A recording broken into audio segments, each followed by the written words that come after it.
Bonjour. Un si grand soleil brille par son absence pour la quatrième semaine consécutive, tout cela en raison de l'actualité sanitaire empêchant le tournage de nouveaux épisodes. France 2 se garde les inédits sous le coude et nous n'avons rien à voir à la télé. Pour patienter jusqu'à retour du soleil, je vous propose de revenir sur les intrigues diffusées depuis la création du feuilleton.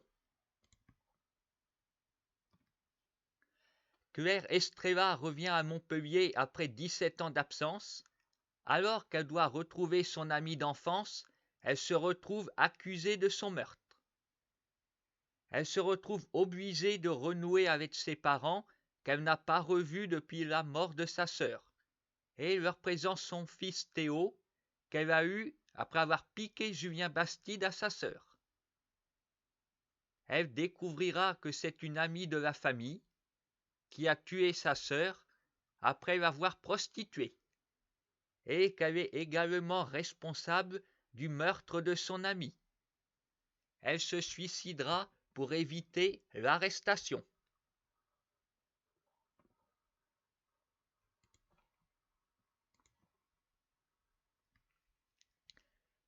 Elliot et Lucie sortent ensemble, et ils fabriquent de la drogue pour lui plaire. Mais une fille fait une overdose lors d'une fête. Le gentil Elliot révèle alors un visage de manipulateur, prêt à tout afin de s'en sortir, en faisant porter le chapeau à Hakim. Mais Virgile le piégera pour que la police l'arrête. Son père usera de sa position pour nuire à Virgile qui nous a dévoilé un passé trouble.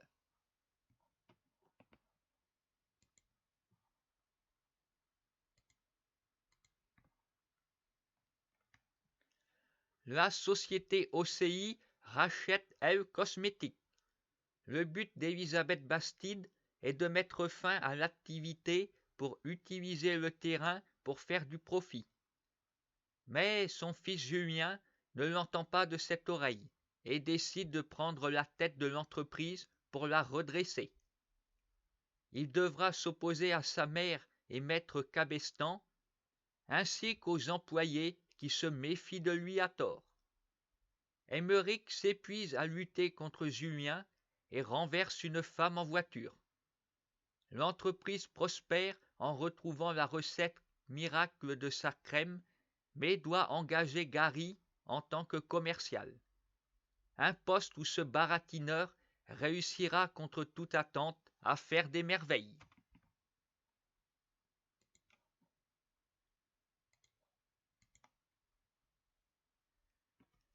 André Faure est mort empoisonné après avoir passé la nuit avec Jo. Elle mène secrètement l'enquête avec une nouvelle policière et comprendra que c'est elle-même qui était visée.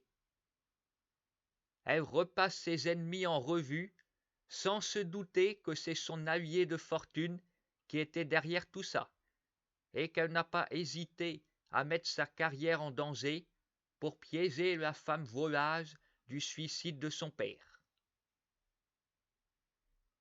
Responsable du suicide de son père. C'est elle qui se retrouvera en prison.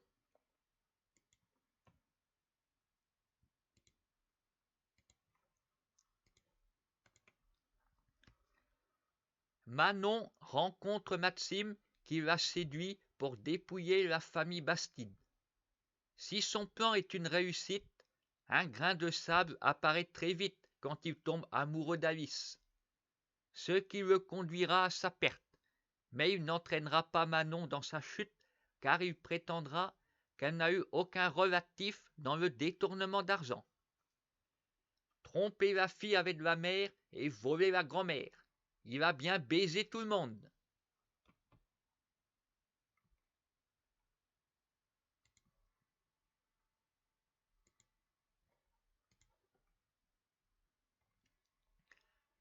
Audrey Delorme milite contre la pollution d'un étang avec le soutien de Claire et des lycéens.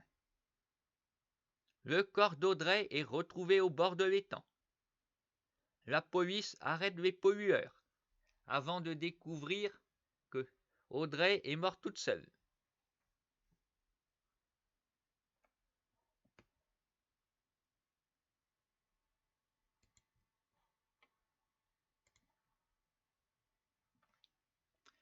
Bruno Serra, un braqueur récidiviste, dévalise une bijouterie et la police intervient.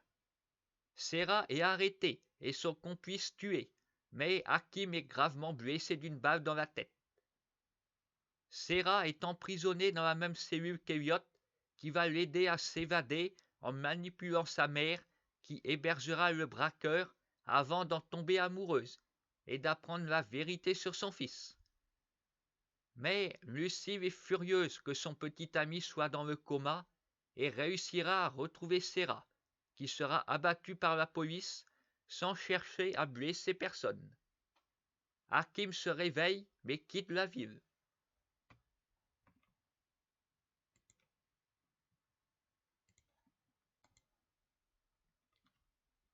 La famille Lévy est attaquée par deux bandits qui pensent que les Juifs ont de l'argent. La grand-mère meurt à cause de cette situation.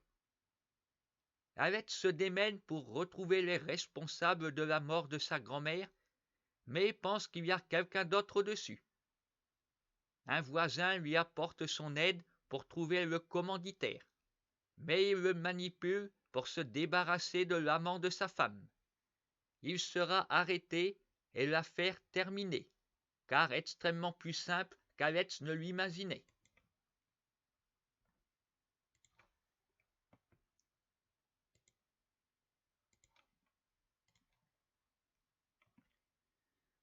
Joe reçoit des documents qui tiendraient à prouver que le PDG de l'entreprise Kite 34, Yannick Chastain, aurait recours à la corruption pour la vente de ses avions.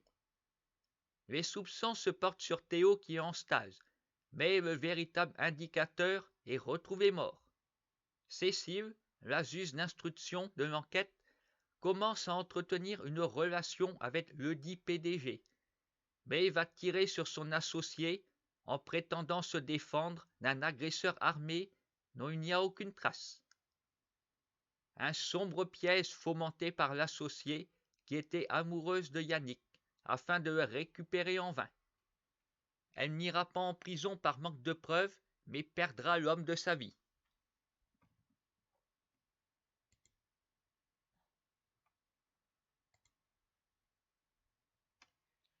Claire et Théo accueillent chez eux Solkem, une prostituée venue du Tchad, pour la protéger de son réseau qui assassine plusieurs d'entre elles. Le commissaire Becker souhaite s'occuper de l'enquête avec ses hommes, mais le commissaire Minard fait obstacle, prétextant que ce domaine est plutôt de son ressort.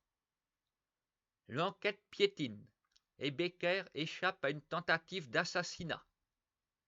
Manu découvre que Minard est à la tête du trafic, mais il sera capturé par lui et ne devra sa survie qu'à la trahison inattendue du bras droit de Minard qui abat son patron.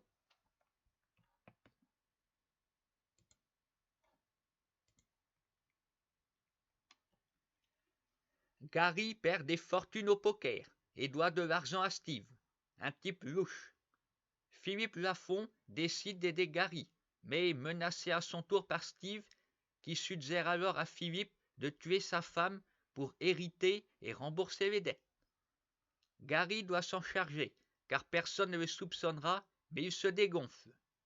Elle est pourtant retrouvée morte empoisonnée. Un coup de théâtre inattendu pour Steve et Philippe qui sont de messe depuis le début. Ils seront arrêtés, tout comme la serveuse du bar qui a empoisonné la femme.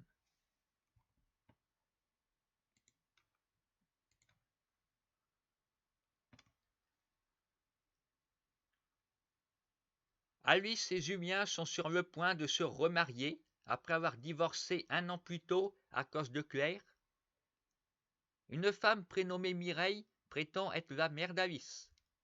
Elisabeth se méfie d'elle immédiatement en trouvant que Julien fait trop confiance à la mère et la sœur d'Alice, tout comme Cabestan qui a une relation avec Mireille. Les soupçons d'Élisabeth sont fondés car Mireille détourne de l'argent avant d'être assassinée. La police découvre qu'elle était une usurpatrice et que c'est sa prétendue fille qui l'a tuée, car elle mettait leur couverture en danger. Elle mourra renversée par une voiture sans qu'Alice puisse savoir comment elles avaient connu sa mère.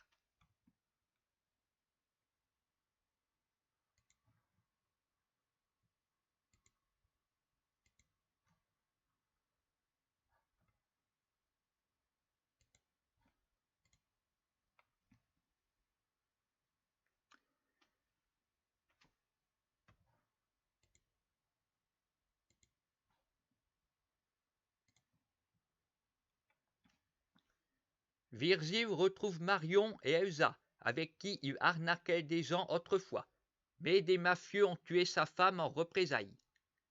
Elles sont à Montpellier pour se venger de Jiménez, le malfrat qui a cloué Franck dans un lit. Mais Marion meurt lors du vol de drogue, tandis que Jiménez tue Franck et enlève Léa, qui apprend la vérité sur la mort de sa mère. Manu, qui a une relation avec Elsa depuis qu'elle a sauvé sa fille d'un proxénète, va réussir à coincer Jiménez.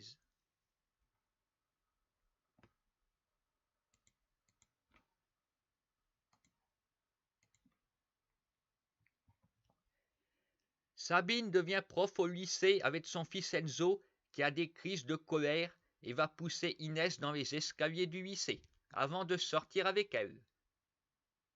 Il voit un psy et lors des séances, il voit sa nounou se disputer avec un homme qui finit par la pousser dans un escalier.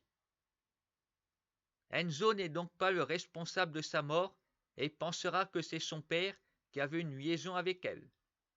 Mais c'est en réalité son beau-père le responsable. Il s'est mis en couple avec Sabine pour mieux surveiller Enzo et sera arrêté en tentant de le tuer.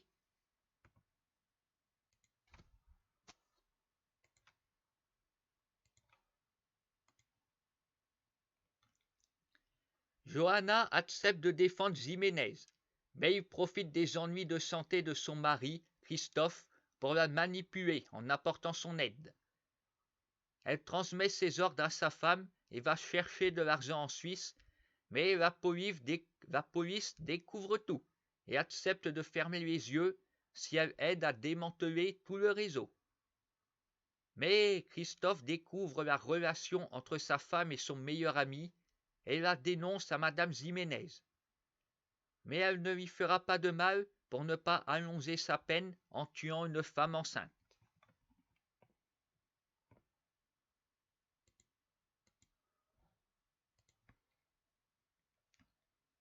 Manon sort avec Karel et accompagne sa sœur Romane dans des activités contre la maltraitance animale. Tout dérape quand il renverse un gardien du zoo. Manon culpabilise quand Henrik est arrêté, car la victime est responsable de l'agression homophobe d'Inès. Karel est retrouvé mort en bas d'une falaise, mais ce n'est pas un suicide, car Roman l'a poussé et veut faire subir le même sort à Manon. Heureusement, la police arrive à temps.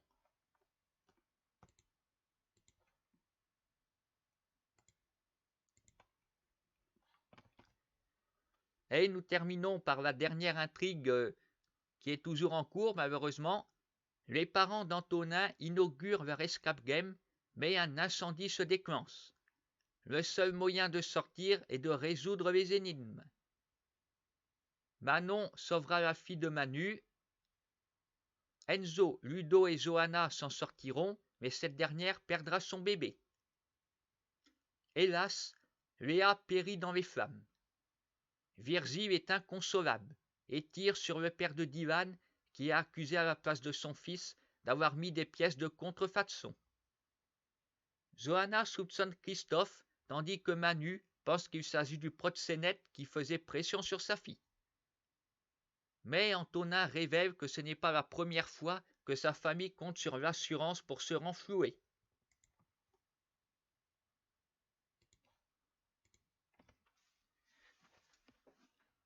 Nous n'avons donc toujours pas eu l'occasion de voir la fin de l'intrigue. Nous soupçonnons que ce sont des membres de la famille d'Antonin ou un seul des membres qui est responsable de l'incendie, alors qui? Le père, la mère ou l'oncle? D'abord, ils ont fait figure de victime. D'après Antonin, il serait suspect. Est-ce que Virgile va découvrir la vérité avant la police et faire encore une fois justice lui-même? Nous attendons de le savoir. Nous nous demandons quand est-ce qu'un si grand soleil reviendra éclairer nos vies.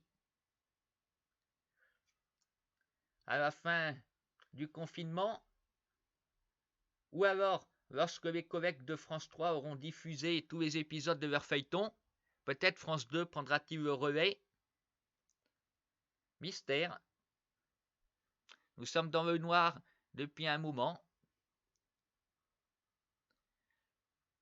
J'espère vous avoir rafraîchi la mémoire et que, quand la diffusion des épisodes reprendra, vous serez tous au taquet.